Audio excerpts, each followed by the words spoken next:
Alright, so managing upper GI bleeds. Active bleeding is life-threatening. We need to remember the ABCs: airway, breathing, circulation. We need to make sure we're giving oxygen, replacing fluids, and blood. We want to monitor these patients for shock related to loss of fluid. So what symptoms would I see if the patient was in shock? I can see hypotension, a weak, thready pulse, and I can see chills. We want to monitor for fluid overload in these patients as well.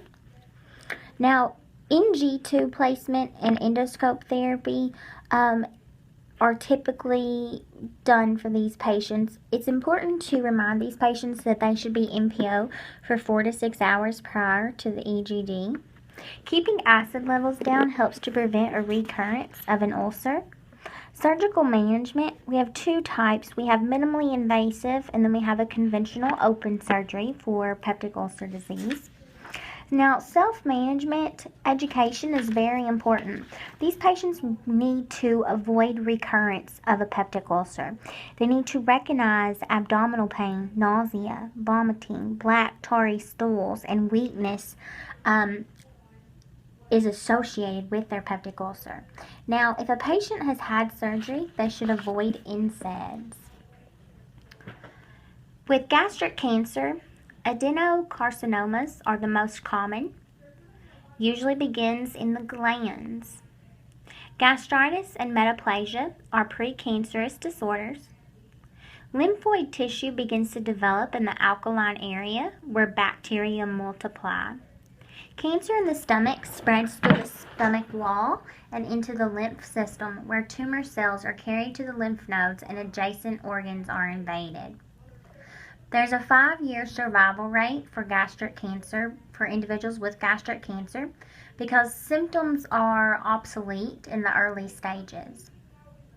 H. pylori infection is the greatest risk factor for gastric cancer. Individuals with pernicious anemia, gastric polyps, and no hydrochloric acid secretion are 2 to 3 times more likely to develop cancer. Cancer correlates with nitrates and extra salt added to foods. Gastric cancer is twice higher in males than females and typically begins with 70 years of age being the average year for developing gastric cancer. Whenever we are assessing these patients, we want to ask them about their eating habits. If they're eating any pickled foods, any salted foods, any smoked foods. Anyone with a history of H. pylori is at risk for gastric cancer or pernicious anemia or gastritis. Early gastritis, typically we see indigestion, abdominal discomfort, a feeling of fullness, and either epigastric or back pain. With advanced gastric cancer, we see nausea and vomiting, iron deficiency anemia. We can detect an epigastric mass, enlarged lymph nodes, and a progressive weight loss. CEA, or carcinoembryonic antigen, is elevated in advanced cancer of the stomach. EGD with biopsy determines the diagnosis of cancer. Interventions include chemotherapy, radiation. Radiation is used palliatively when surgery cannot be performed. Total or partial gastrectomies can be performed. If the cancer is extensive enough, the spleen and part of the pancreas can be removed in order to give the patient more time and be able to increase the longevity of their lifespan. This procedure is called the Whipple procedure. Now, before surgery, an NG tube is typically placed to remove stomach contents to prevent any type of contamination during surgery. Nutrition therapy is important for these patients as well. Oftentimes before surgery, the patient is not meeting nutrition requirements and TPN is given. Post-operatively, we want to make sure we're monitoring those lung and bowel sounds. We want to obtain vitals to detect infection or bleeding. We want to keep the head of the bed elevated to prevent reflux or aspiration. Acute gastric dilation can occur when the NG tube is clogged.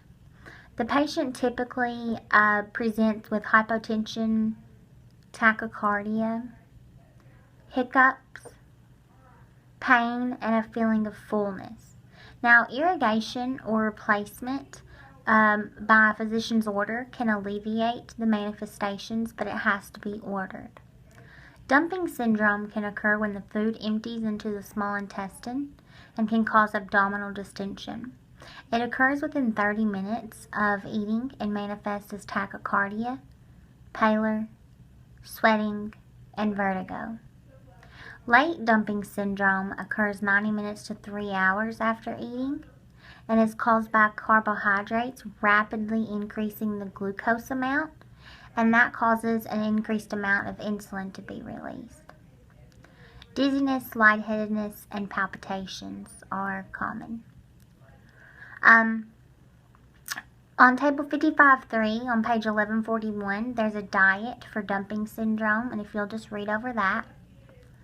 Alkaline reflux gastropathy is a complication of gastric surgery. That's when bile is regurgitated into the stomach, or regurgitated in the stomach. Vomiting and abdominal discomfort occur with this.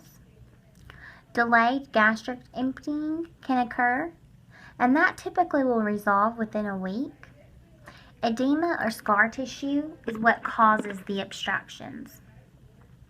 Now, nutrition problems do develop with these patients. Deficiencies of vitamins, reduced absorption of calcium and vitamin D, and atrophic glossitis can occur secondary to a vitamin B12 deficiency. Atrophic glossitis is when the tongue takes on a shiny, smooth, beefy appearance. Now, it's important to educate these individuals. We want to make sure that we are assessing their ability to cope with the diagnosis. We want to teach these patients to monitor for infection at their incision site. The type and quantity of food should be taken into consideration for the patient. Okay, the patient should avoid drinking liquids with meals. They want to avoid foods that cause discomfort. The patient will want to eat small, frequent meals. The patient should eliminate alcohol and caffeine. If the patient smokes, the patient should stop smoking. The patient should take B12. And it's important to teach these patients to lie flat after eating.